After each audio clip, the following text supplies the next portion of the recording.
Good morning, everybody. I would like to call my colleagues, Mr. Peter Walczanowski, Mr. Mohammed Saeed Labri, Mr. Saeed Rajdi, and engineer Mr. Nasser Shibli. Today we have with us, this is the first session it is the first session. It will not be long. Today we have the first session about the prospects of the real estate sector in Oman. And of course, when we talk about Oman, we talk about one of the main drivers of GDP. Real estate, 2016, almost 5.1% of the GDP was compromising. This is important. This is slightly more than any other sectors. It could be the third sector after oil and logistics. Today we have with me Mr. Peter, who is CEO of Omran. He joined Omran as Chief Executive Officer in 2017. His experience includes leading development companies across Australia, Europe, and GCC.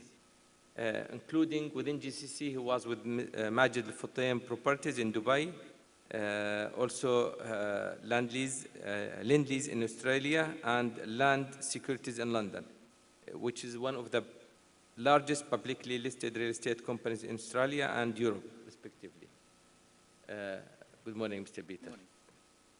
Today also we have with us Mr. Mohammed Saeed Labri. Mr. Labri, he's Vice Executive President of CMA. Mr. Labri has got with him over 19 years experience in the capital market and financial services industry.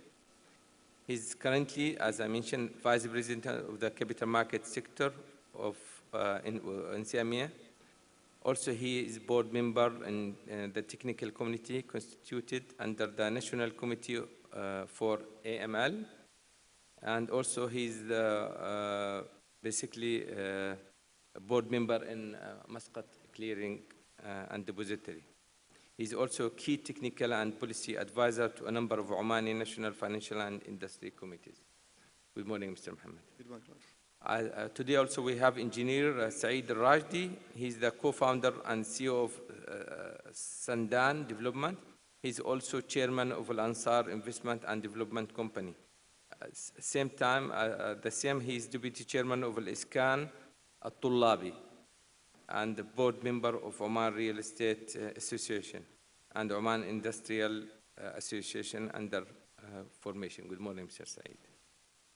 Last but not least, today we have my colleague, engineer Nasser Shibli. He's general manager of ORIS. It's Oman West subsidiary. And he has also over 18 years experience in project management and real estate in Oman.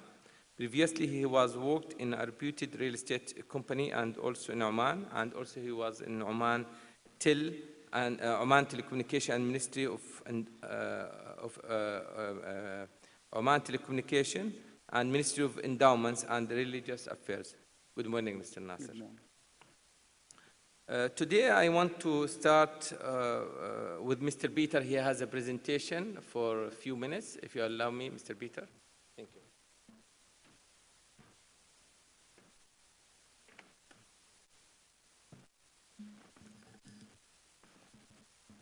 Good morning. Assalamu alaikum. I was asked to give a brief overview of Omran, what we're doing currently. So it's a quick 5-minute presentation that I'd like to take you through. But Omran, the legal name is the Oman Tourism Development Company. And our mission is to create a sustainable tourism and lifestyle destinations across Oman. We have 4 core businesses to the Omran business. Firstly, we have a strong partnership with the Ministry of Tourism to support them to deliver the 2040 tourism strategy. We are also a master developer where we get undeveloped government land and we do master planning for communities and lifestyle destinations across the country's very large sites. We do development partnerships. In many of those master plan communities, we seek investors to do development partnerships, both national and international investors. In particularly, we have many ITCs, or integrated tourism complexes, with these investors, and I'll give you more detail about these after this. And then hospitality sector, we've inherited from the Ministry of Tourism and the government a number of hotels that we've consolidated into a portfolio, and have also started developing our own new hotels. So these are our 4 core businesses in Oman. In terms of the Ministry of Tourism, we support them in many ways, beginning at the top, cluster planning. The 2040 strategy has within it cluster planning of the country. Given the country is very large, the focus is on clustering activities and tourist attractions in different parts of the countries. For example, Musandan is a cluster, Muscat's a cluster, Dhofar is a cluster. So we support the Ministry of Tourism in looking at these cluster plans, giving advice and support, and also getting involved in the non-commercial infrastructure required, and then looking to bring in investors into those cluster plans. Moving along, we're supporting the MICE industry, exhibitions and conferences. Oman has developed this facility. We haven't finished. We've built the exhibition centre. We're opening the convention centre at the end of the year. But all of this is Oman's work in creating this venue. We also have the Oman Tourism College. The Oman Tourism College is our contribution to educating Omanis into the tourism and services sector. We provide both degree courses and vocational courses at the Oman Tourism College. Oman Sail is a subsidiary which is focusing on the sailing heritage of Oman, where they teach sailing to Omanis. They compete in competitions to raise the awareness of Oman in the racing sailing world, and also get involved in promoting extreme sports and other sporting activities like the Al Mouj Marathon.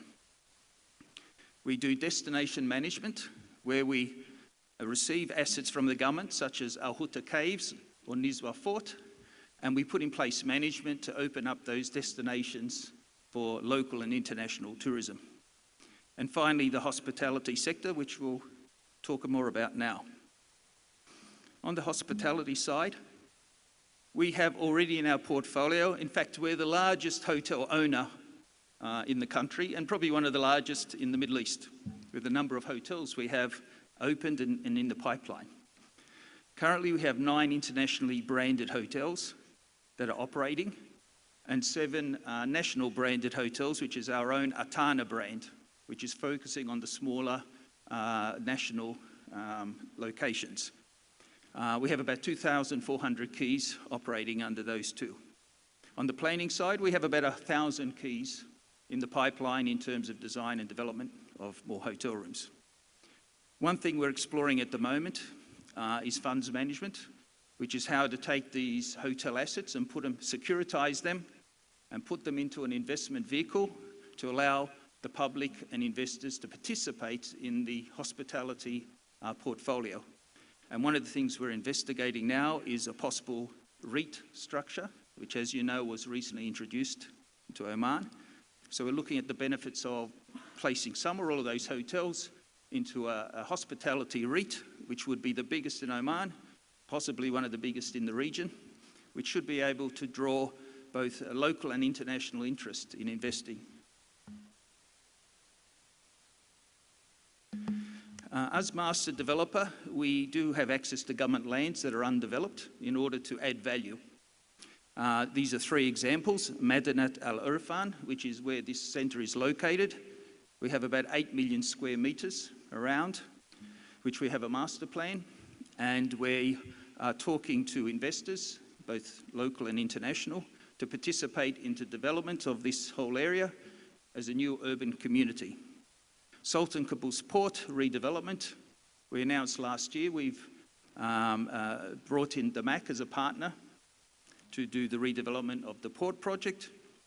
And in Musana, where the Millennium Hotel is, we have 1 million square metres of land around it, which we're also looking at the master planning and development of in due course. And this is just 3 examples of what Oman does in terms of master development, creating land development, communities and lifestyle. Finally, on development partnerships, We have 6 ITCs, integrated tourism complexes, invested with a number of international investors up and down the country. And these involve millions of square metres of land, typically on the beachfront at the moment.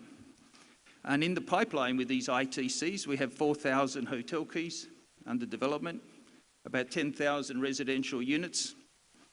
And it's the investment to date in terms of foreign direct investment has been 160 million rial. So that is a quick 5-minute overview of Oman. Thank you. Thank you. Thank you, Mr. Peter. Actually, Mr. Peter talk about Umran and Umran's project and the pipeline, and he also mentioned something about REITs. And since we talk about REITs, fortunately we have Mr. Mohammed Al-Abri, who is Vice President of CMA, who's CMA is regulating as of today REITs. And I would like to start the question to Mr. Mohammed Al-Abri about this year, as we mentioned, CMA issued regulation for real estate investment funds, what we call it REITs. What were the salient features of these regulations? What's the advantage of this REITs? Why CMA introduced REITs at this point of time? And what do you think this will add value to the market? Umran, one of the potential candidates to structure assets under REITs, but from a regulatory point of view, what do you think the features of these new REITs, what makes this difference than others? Thank you, Roy, and good morning to everyone. I'm pleased to be here, and hopefully we'll be able to share some of the information which we have. Actually, REITs, it's not like a new project. CMA started work on it maybe 2 years ago. But maybe fortunately, this project also been alignment with the MFEED program. Also, the MFEED program, it's one of the project has been approved is to come up with the REITs regulation. Actually, this alignment, it speed up the process and it's helped us to come up with this regulation sooner than with what we expected. And also, there are some elements which is still missing at that time to help real estate to be developed and to allow the real estate funds to acquire, property in the market. Again, we worked very closely with the Ministry of Housing, and recently the Ministry of Housing issued a ministerial decision which eases the business of real estate in the country. It allowed the real estate funds to own a property, not only one or two property, they can own multi-property, of course with a certain criteria, and also is not allowed for the fund to own a property in the whole the country. But I think most of the area which allowed to the investor, to the investment fund to invest in, it's sufficient for the time being. We work very closely with all the stakeholders to come up with a new regulation for real estate. Of course, REITs, it's not like a new vehicle worldwide. It's been incorporated maybe in 1960 in the other part of the world. But within the GCC, it's been endorsed just recently. And in Oman, REITs regulation just been endorsed in last January. There are many features in this regulation, and we try to keep the regulation open, more flexible, to accommodate any future, needs for the market. Again, we try to make this regulation to accommodate the both sides, the conventional and the Sharia compliant needs, because for the time being, the Islamic needs, it's highly demanded, and there is a lot of requests came to CMA for such product. So the REITs regulation, it can accommodate both sides, Sharia compliant or conventional type of real estate. The minimum capital of any real estate fund should be incorporated, should not be less than 10 million. We meant it to be 10 million to make it really, a good sizable to allow such fund to acquire a decent and more profitable, property to give more revenue to the potential investors. Also, we meant to allow those kind of funds to be a vehicle to attract more of foreign investor money to the market. So there is no restriction on the foreign ownership to those kind of investment. Any investors that can acquire any percentage, because there is there is a clear, distinguish and segregation between the ownership and the management of the property. So as a financial investors, you come to invest in those property, you own a unit, but you don't have like a direct access to those property, and you don't have like a direct ownership on them. That was the main idea to attract foreign investment to come to the country. Again, we meant to allow such instrument also to tap to the fixed income market if that's required. Of course, the fund, they can go to the banking sector to borrow money, but again, if it's required to go and borrow some money through issuing like bonds or sukuk, it's also allowed for the REIT fund to issue such instrument. Mutual fund by law, all the type of funds are tax exempted, so there is no any kind of tax on them. We work very closely with the Ministry of Housing and also with the Ministry of Finance, try at least to give some sort of more incentives for real estate funds regarding the Ministry of Housing, what you call it, fees. Usually right now, if you would like to registration fees, which is 5%, hopefully we will manage to succeed at least if it's not like giving a full wave, either to postpone this kind of fees at later stage or giving some sort of discount. I think this is like most of the feature of the REITs regulation, which we have it right now.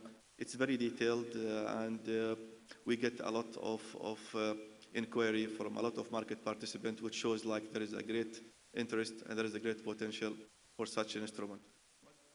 The nature of real estate investment fund, it's a little bit complicated, it's a little bit lengthy. So from January till now, we haven't seen like a fund being incorporated or like launched, but we expect within the next 1 or 2 months to see the first one large real estate fund in the country. How many applications so far CMA received as? Actually, we received a couple of applications, but not like an official application, because to deem this application as an official one, they should attach to it the prospectus and the article of association. But most of the application which we received, it's more like exploring some of the regulatory requirement and some of the requirement which is not clear for them from the regulation. But for the time being, we have 3 applications on our desk to explore them and to study them in more details. Thank you, Mohammed. I would like to come back to Mr. Peter, since Umran is the biggest, basically, hotel operators or owners, and they have the biggest, basically, hospitality portfolio, I believe he mentioned in the region. I believe it's quite big, it's beyond the region. And Umran, in terms of assets, is huge. And already Mr. Peter announced that they are basically exploring the restructure. Since Umran is very, basically, crucial player in Oman tourism industry, and Mr. Peter came also from regional international with international experience. We'd like to ask Mr. Peter about his view on Oman tourism strategy 2016 to 2040. What do you think the mix of private and government sector planned for those investments? We talk about a huge investment and real tourism. It's one of the key players of Tanfeed initiatives. Yeah. Well, I think it's been estimated that the investment in tourism between now and 2040 will be about $50 billion investment. And they've said that about 12% of that will be the government and 88% will be private, the private sector. So it's a very large potential investment for private companies to participate in this country.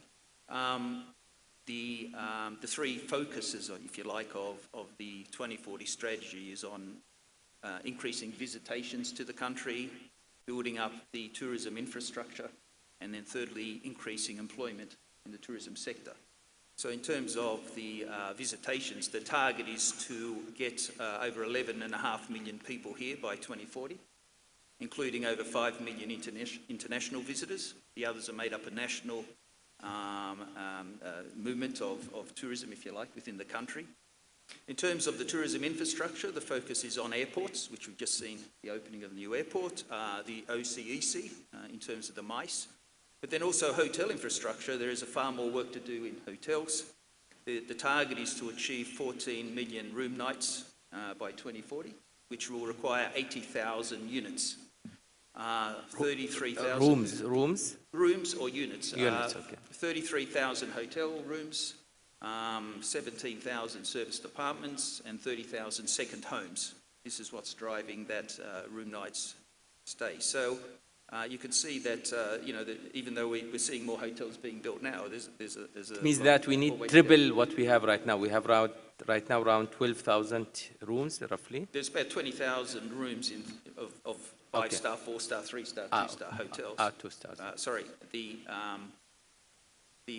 352 hotels. Now, Okay. the Ministry of Tourism will tell you they've got applications for 81 new hotels at the moment. Okay. Now, when will they be built? Will they be built? Well, you can say that not all 81 are going to be built at the same time, but that's a lot in the pipeline. So clearly, there are many investors looking at the hotel sector to invest. And in terms of employment, the target is to employ 500,000 people by 2040 in total employment. At the moment, it's about 150,000 in employment. And so coming back to who's driving the growth in employment, for example, the target is to get more SMEs into the tourism sector. They're targeting something like 12,000 SMEs being there by 2040.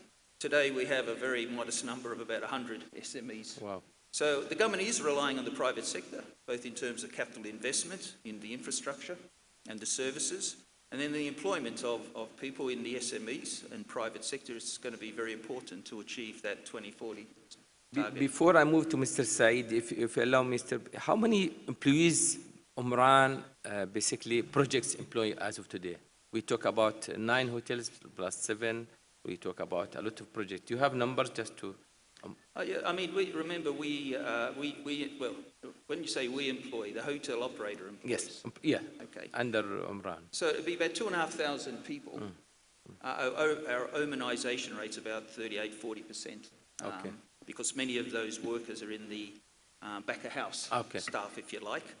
And this is where we still have a challenge in this country to get more Omanis to see working in the hotel service industry as a career path for them. At the same time, you own the Oman Tourism College, which is basically the kitchen of Yeah, and the Oman Tourism College, they do degree courses in hotel management and marketing and things like this. And then we do vocational courses in terms of teaching chefs and waitering and things like this.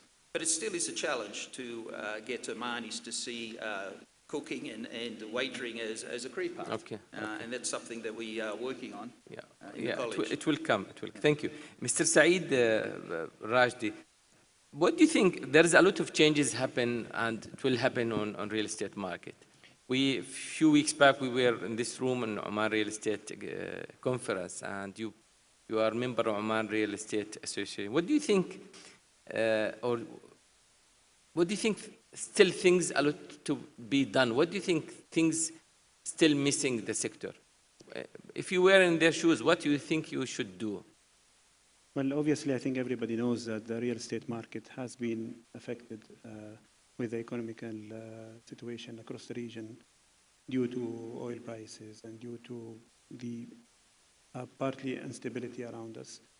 But in general, there is always a room for unique projects that deliver solutions that has never been implemented before. I am here today as a board member of the association, and I'm also the CEO of Sandan Development. We have seen from our experience in Sandan that even if the market is not doing very well, if you come up with a unique project that does cover people's needs, there is always a potential. There is enough liquidity in the market for real estate investment. We notice that if there is a good product, there will be investors willing to invest in it. But on the other hand, conventional development is suffering. We see lots of commercial buildings around us now, and obviously there is an oversupply in the market. The number of flats being built now extremely supersedes the demand.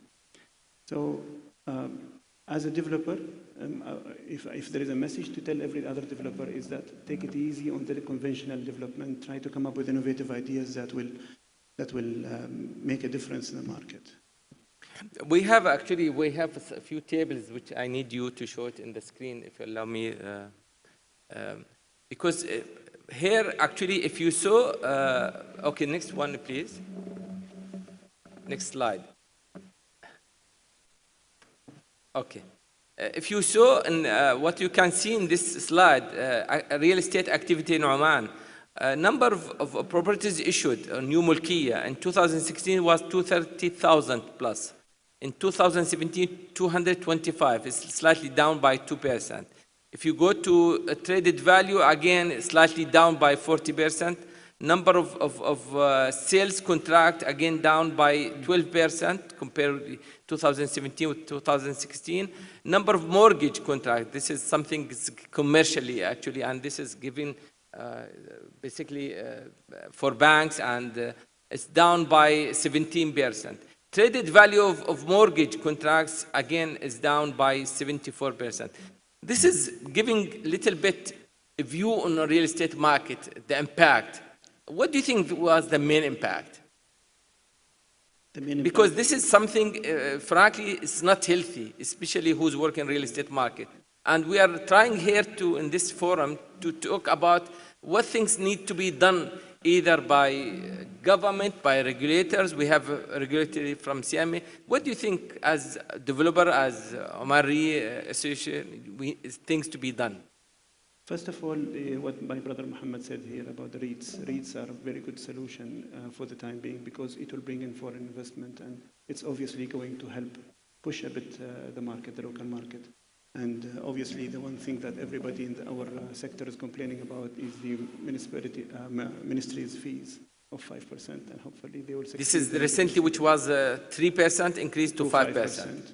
It's a small percentage. Do you think this is the main impact on the business? I know cases where people buy flats or houses in order to resell them, and 5% in every transaction does actually affect a lot because this will eat in most of the profit that they could have been making. I know some countries they charge you 10%. Anyway, it could be. But then we are in a situation where we want to push them we want to help the sector to improve. Okay. You think 5% is early to apply? It has to be gradually increased? If the market was in a very comfortable position, it would have made no difference. Do you think now people are already scared of investing in real estate, and now there are all these hassles to go through. But also number of mulkiyas. This is something, by the way, this is from NCSI. This is the government, basically, source of information.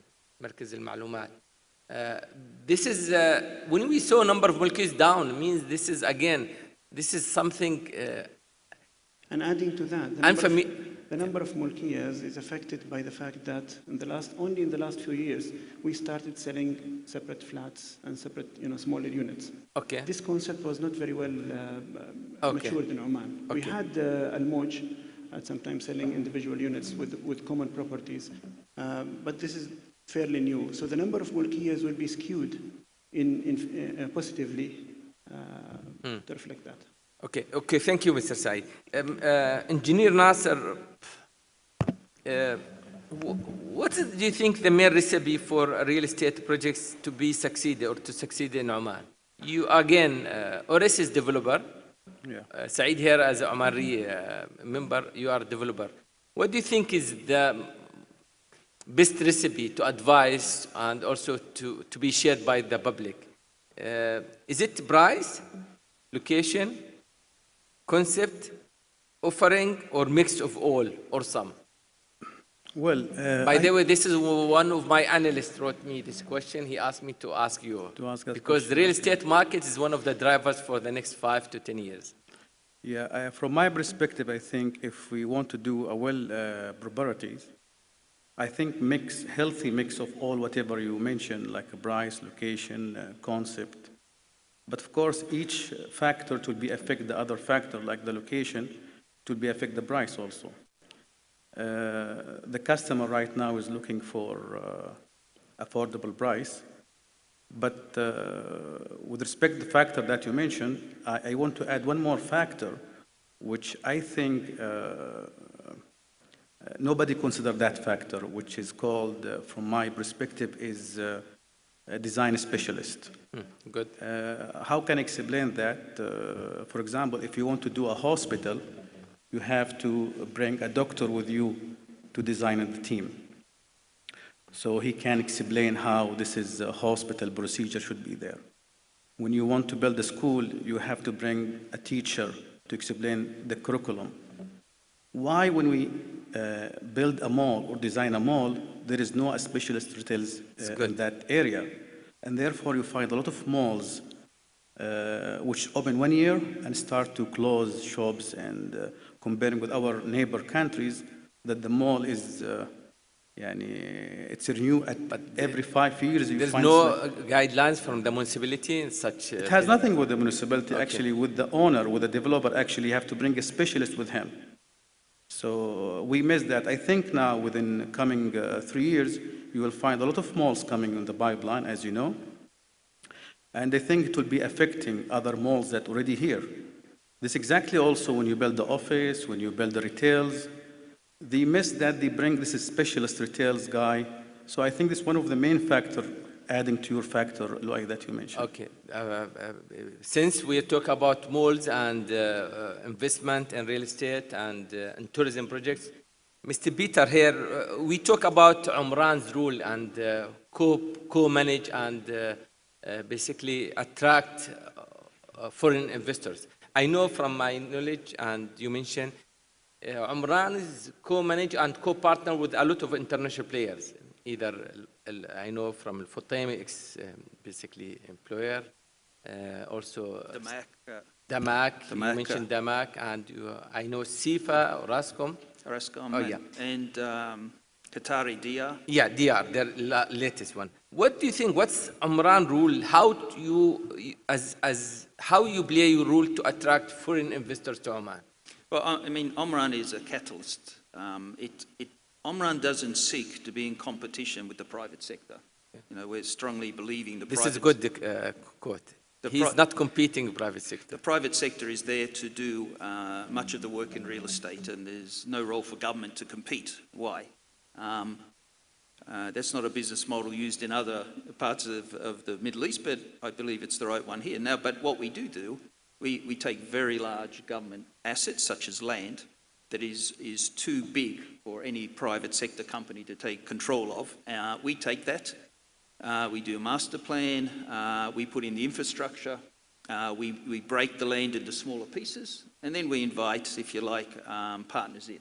And depending on the size of the partner will depend on how big the partnership will be. For example, Damak on the port. Damak is a very large, one of the biggest private development companies in the Middle East. They have the balance sheet capacity to take a very big part, and they wanted the whole part of Sultan Qaboos Port, and we were happy to bring them in. On the other hand, here at Al-Iktissad, where we have 8 million square metres, for example, the government has invested the money in the infrastructure here, built the exhibition centre as an anchor, put in the roads, put in the pipes, put in the energy centre. And now we've subdivided the land, and now we're talking to many local investors, developers, who want to now participate in Irfan to build commercial premises, mixed use, etc. And they will put in the money, we'll put in the land, and the deals will be dependent on the nature of the partnership, etc. But the government is there as a catalyst to bring the parties together, but not to be a competitor, with the private sector. Okay. Since we talk about Umran and Al-Irfan, you have coming up with 2 hotels here in this area? Yeah, well, we opened the Crown Plaza, the first, last year. This year we'll open the JW Marriott, which is next door. And then in a couple of weeks we'll be announcing the signing of a 3rd hotel, which will be a 3-star hotel. So we'll have 3, 4, 5-star hotel adjacent to this complex. How would the hotel business is doing within Umran portfolio? Well, I think our portfolio is the same as the rest of the country. We have seen, talking about real estate, real estate follows economic cycles. So real estate cycles follow economic cycles. If the economy is doing strong, real estate will do strong. And the economy slows, real estate slows. Same with hotels, many other asset classes, shopping malls. What we've seen is 2 things: the slowing of the economy over the last few years because of the oil price. And we also seen a big increase in hotel rooms being delivered. For example, 4- and 5-star hotel rooms, we've seen a delivery of about 30% extra rooms over the last 2 years compared to what was here before. Even though visitations are increasing about 15% a year, in terms of tourist arrivals, that number of hotel rooms is too much Yeah. to get absorbed, within the short period of time. So what we see is visitations increasing, but because the number of rooms are increasing, the occupancy rate has dropped from about over 60% to 50%. Maybe because there is no enough 2 or 3 stars, or there is no mix of varieties? No, it's not that. It's just that there's more rooms than the growth of visitations. Now, and RevPAR will drop in accordance with that. However, this is a short-term phenomenon because this is the infrastructure to bring more tourists. True. And it's a chicken and egg. You build the hotels and you need to start with the hotels. Do you wait till tourists come, can't find hotels, then you start building. Okay, which will take 3 years. Thank you, Mr. Again, I need to, this is so important. Since we talk about tourism and basically hospitality, where do you think we are missing? Okay, we have the hotels, we have the airport, we have the aviation, basically we have Oman Air. I believe we need to have more anchor, basically business related to tourism, related to hospitality, like tourist guide, like basically transportation. Yeah, I mean, these things are all coming together under 10 feet in the Ministry of Tourism strategy. For example, I know the Ministry of Tourism is looking at setting up a destination marketing company that will bring together all the marketing activities of marketing the country together with Oman Air. So firstly, you've got to promote yourself to the rest of the world to bring the people here. And although we see 15% growth in visitations as hitting the 2040 target, when they get here, you have to provide them with 4, 5, 3-star, 2-star hotels, camping sites. We're expanding the range of hospitality. For example, we're putting in trailer parks, these recreation vehicles that people could rent rather than stay in a hotel. But speaking of which, also, we're spending more time on the domestic tourism market. There has been criticism that we've been catering for international 5-star tourists and ignoring the local market who don't want to pay those hotel rates or can't afford those hotel rates. So Omran, together with the Ministry of Tourism, is focusing this year on a national tourism strategy to keep the money in Oman, to keep the people in Oman, to try to give them more variety in Oman. So we're focusing more on, if you like, the 3-star hotel, or maybe you may call them motels. Motels, yeah. Like you see in America and other countries where people can drive long distances, stay in a convenient motel that's not very highly priced, together with facilities like a service station and fast food or whatever, and then proceed. So they don't have to say they can't go and travel in Oman because there's nowhere to stay that's affordable. So we see the boosting of the national tourism agenda, including opening up destinations at more forts and castles and nature reserves and things like this. Thank you, Mr.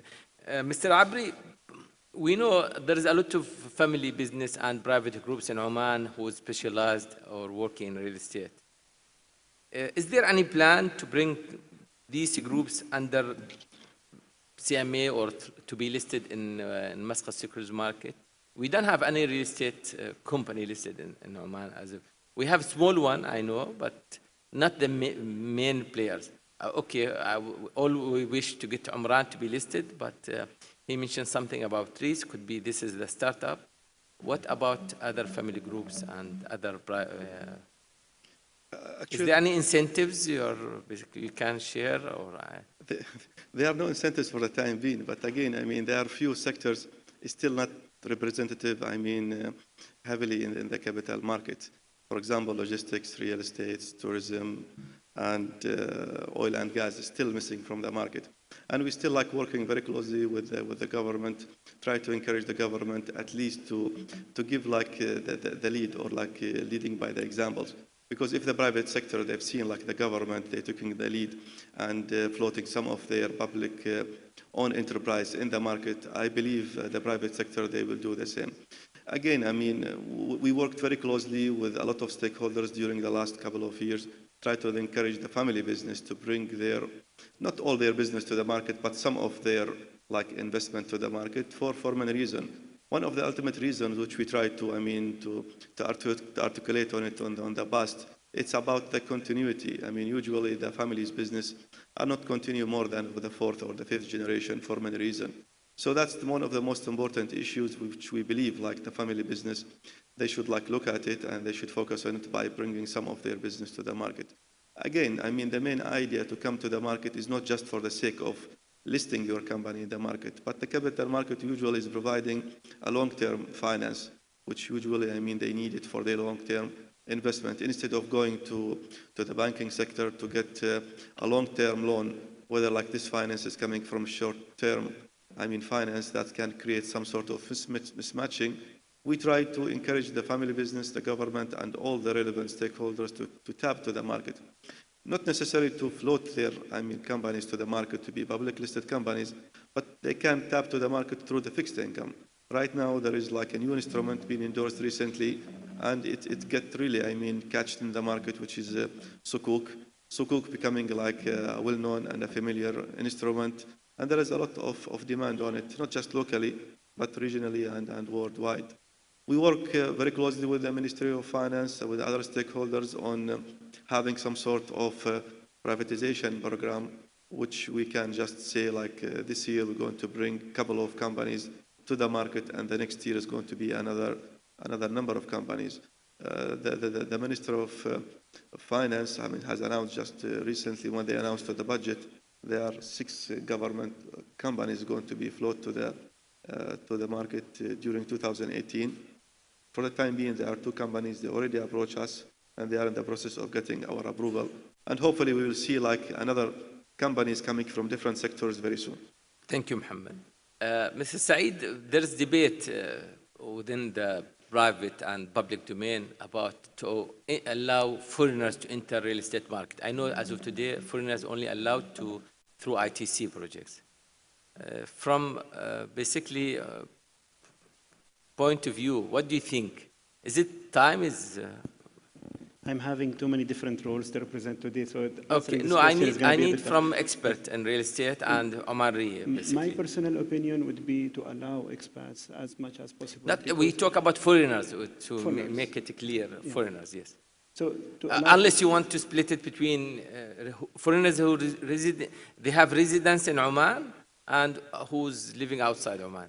Maybe if we look at it differently, maybe if we don't consider the real estate asset as a tool for a person to come and stay, but rather as an investment.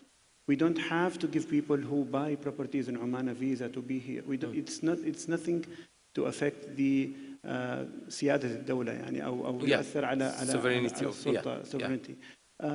If we look at it that way, it becomes easier to allow people to buy.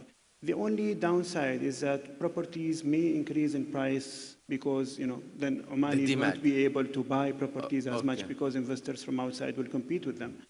There are many different views to look at it. As a developer also, I'm obviously, definitely will be welcoming foreigners to buy because that's going to... Since then we talk about might be the impact on the prices if you allow foreigners. What do you think about prices in Oman right now compared to neighborhood countries? We are going through... Because we're talking about somebody saying still the price is high, somebody saying no, it's less below than others. The revenues, the profits from real estate has obviously seen a decline.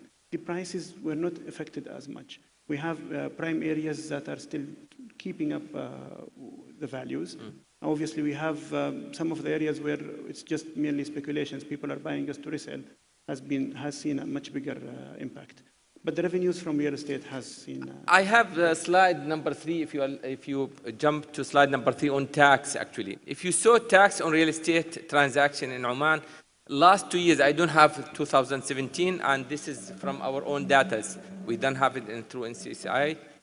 Municipality tax on rent, it's jumped 2016 compared to 2015. Frankly, I don't have 17. I tried to figure that by 50%. This is something good. I hope 2017 is the same.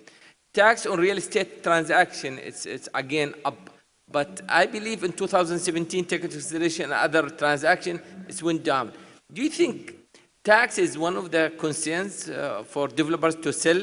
Because, when you buy, we mentioned about 5%. Yeah, I just mentioned the same point. 5% does have an effect, obviously. But the overall, the number of expats in Oman has gone down by, I think, 26,000, which is not a big number. But comparing to all the previous years where we have seen always an increase, there has always been a demand for small units that we are lacking. Okay, I need to ask Mr. Nasser, thank you, Mr. Saeed. Okay, you are ORIS developer. I know ORIS is developing a lot of projects in Oman, mainly in Muscat, Salalah, and other areas. And we talk about basically unique of using the know-how. Do you think consumer behavior has been changed recently in Oman? They start to ask better, basically quality, location, certain specs. So somehow they became complicated or sophisticated. Not complicated, sorry, I withdraw my sophisticated. I think yes. Luay, the buyer or the leaser in 70s, in 80s, in 90s is totally different than the buyer since 2000. There is a dramatic shift actually in the requirement between these periods. And I think this is due many factors. I think one of the main factors actually is the culture. The lifestyle of customer has been changed, which is affecting the change requirement. And there is an affluent customer also, comparing with the 80s, 70s, and now.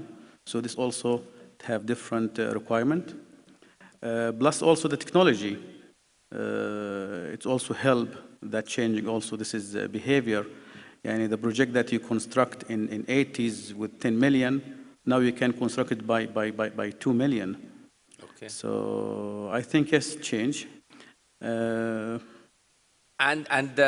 again, go back to the consumer behavior. Do you think smart buildings start receiving big demand? Here just to start actually. Again, now 2000s, they start to put some more amenities like the security and this. But still, our buildings, our quality of the product is not that much. Do you think government procedures is decent up to the expectations, or we need somehow? No, as Mr. Saeed mentioned, the tax. He mentioned he has some conflict because he's Oman real estate and he's doing. No, it's very clear actually for everybody that they increase that from 3 to 5%. Also, the mortgage is increased double. Plus that one also the evaluation of the land. Yani they charge 5%, and normally the evaluation of the land before the trader he make it 30,000, but now they fix the evaluation by the way. Okay. So this also increase yani 5% plus the evaluation increase. Okay. Mr. Bita, I know you are not in charge for tourism strategy in Oman, and Omran is part of that strategy. As I know, tourism is only around 3% of the GDP, and they are looking to make it 6, 7, 10. And I know I came from a country which is almost 17% of the GDP. Tourism is, for people who doesn't know, is the main driver of any economy. It's also contributing a lot in creating jobs. Do you think what we need to do to push that contribution from personal point of view, okay, as a person, if you have a regional, international experience, to put more efforts in that strategy in order to increase basically the tourism to be, let's say, assume 10% in 2040? Well, I mean, every country in this region, if you like, is wanting the same thing, to increase their diversification away from oil. And tourism is one of the sectors they're focusing on. We just heard Saudi Arabia announce they're also going for the tourism sector. True. So any country that wants to boost its GDP in tourism has to see it as a competition with other countries, other destinations. Okay. So you can't be quiet about what you have here. You have to go out and promote the country. And this is why the initiatives taken by the Ministry of Tourism to create destination marketing companies to give better focus to the marketing of the country and the benefits. You've got to offer good value for money, because international visitors look at the money, where they go, what they can get for their money. So your value proposition has to be competitive. The infrastructure here has to be good compared to what they can find somewhere else. So it's on all fronts. You have to compete. It's just not one thing. And it's not just throwing money at, say, building more hotels. True. If you're not marketing the country, no one will fill up the hotels.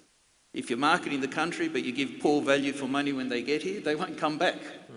If they come once and there's nothing interesting to see, they won't come back a second time. So the whole thing about building up the ease of access through airports, for example, about building better quality accommodation and giving them value for money, whether they want 5-star, 4-star, 3-star or camper vans. Opening up the country to destinations that are interesting, because it's a big country, so you can't see it in one trip. So you want them to come back every year to see something different, and that's the advantage Oman has in terms of its size. So all of these things go together, and it is a competition.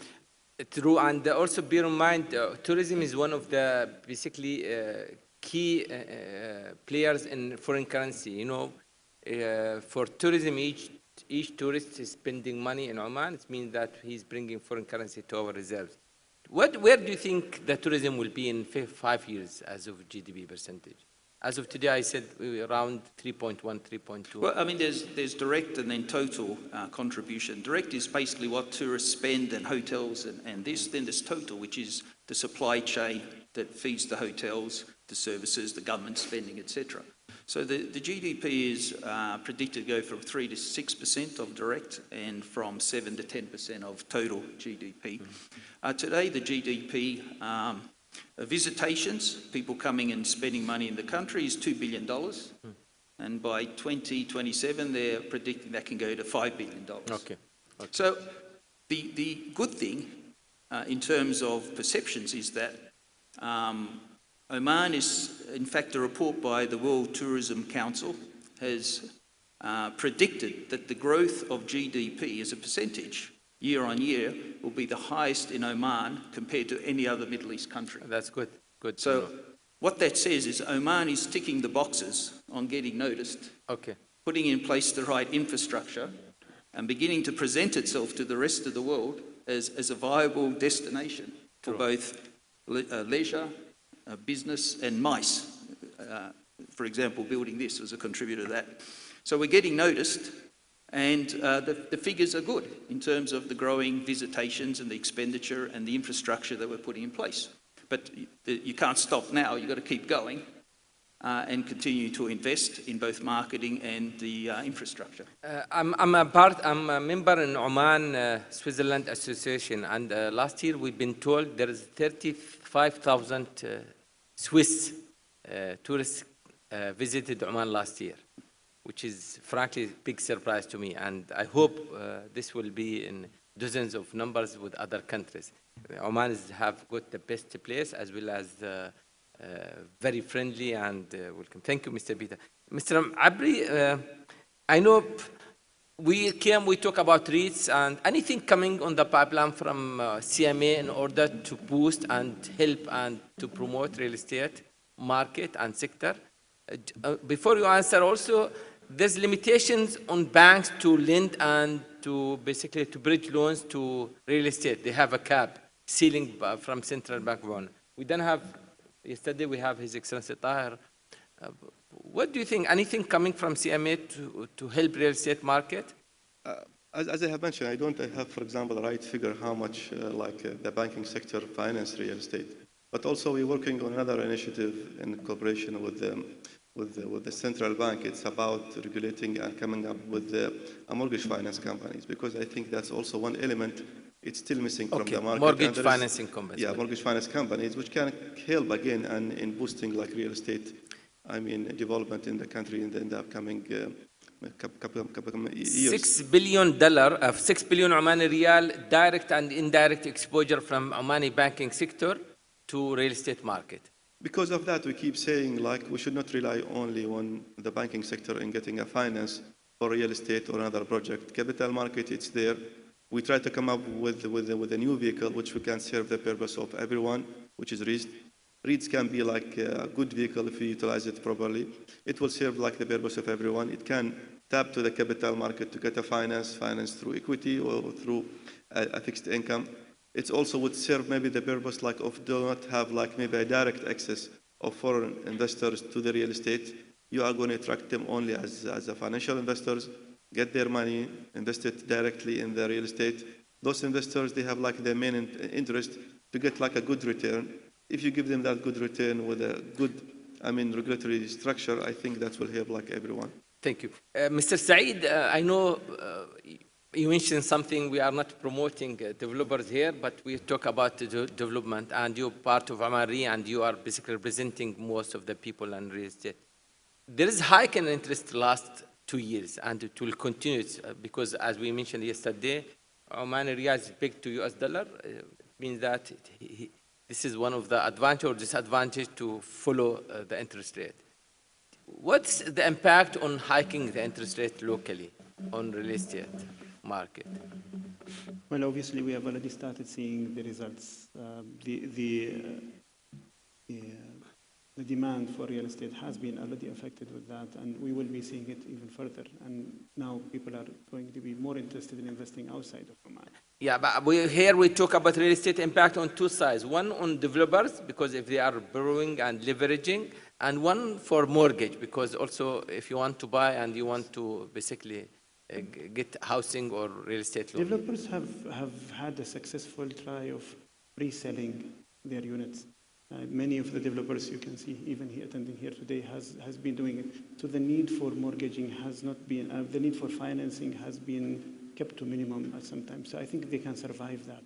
But if we don't have enough customers who are able to buy the units, then that's the biggest issue. But somebody told me yesterday that even though the cost of funding is increased, but the cost of construction is went down. This is somehow it could be it helped, yes. Okay, the good. construction companies has seen better days before, but we have seen many of the big names also disappearing from the market. This helped the developers get a good deal. Yes. Okay. Mr. Nasser, I know you asked me not to ask you this question because do you think Oman economy, I'm not talking about oil, I know you are not oil expert, even me. Do you think Oman budget, when it's announced from basically somebody experienced like you in real estate, do you think impacting the strategy and business plan of other basically groups in Oman? For example, in Oman, government said we will not recruit Omani this year. We'll leave it to private sector. Means that there's no job creation this year. Means nobody will buy houses, etc.